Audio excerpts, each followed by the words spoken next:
Tihiñ do iñij biti nyel ko hijua. Biti okaina dela dela hijub me logon. Tihiñ do reska sandes mena'a. Dela logon udungok me. Hoi baba lay me he inen cik katha. Tihiñ do nawa pera am nyel ko hijua. Ar jamayem kusiai khan do tihiñ ge din ko bon ठीक utara. Menkhan baba Menkhan do chet ho banu'a bhabi riyak do. Am reben len khan ge huyu'a. Cinte riyak do banu'a chet ho. hoi baba tobe khan do ठीक gya amge jaha bhagim buja onage kora me ing dony reben gya. Nui hoi nai biti. Biti am do alum bhabi'a. Baba do tis ho badi jamai do bai agu kuwa. ठीक गया और मित घड़ी खान के हाँ हिजुक कना को जनी हाँ nyel do हे नोय तो इनिज बिटाñ आगु कदिया मा तबे मा बेटी कटी उडुंगो में सेत कते लगन गे नित गे उडुंग गदो में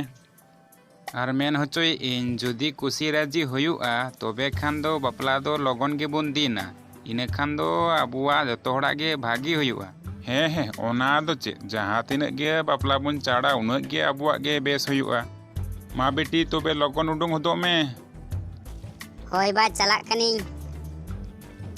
हाय ayo go noi do auri khon ge me erpi ing kan do हाय जहाना रोड में बाम रोड दो चेम बड़ा बुडू दा panga men ing noa me ओ अच्छा मैं मेंदा ओ हे उनका इᱧ में दो चे लेका चो ओना फीज डूम लेका आदम घड़ी उनका दुपु तहन गया o acha ona katha होय एटा दो आलुम भाभी ओना कथा कान गया मामा नय नोडे के दुड़ुब में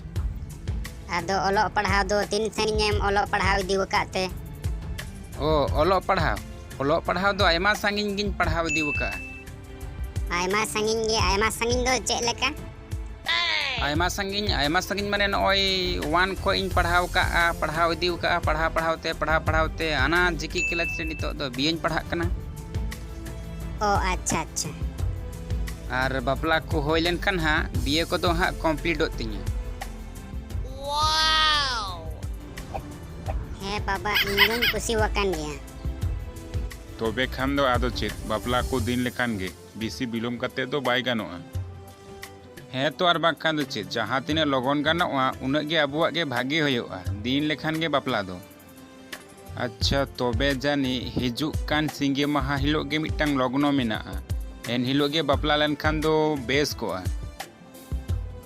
हे तबे ठीक गया हिजुक कान सिंगे माहा हिलो गे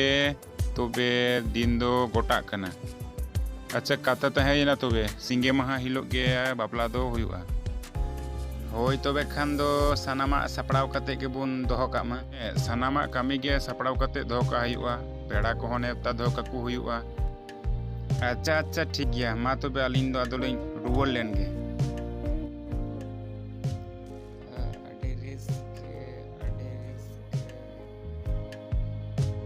बेटा गपा दो आम तो बापलाम चलाआ होय बाबा गपा दो बापला हराम जादा हापोय आम दलांग इमाम कना बापलाम चलाआ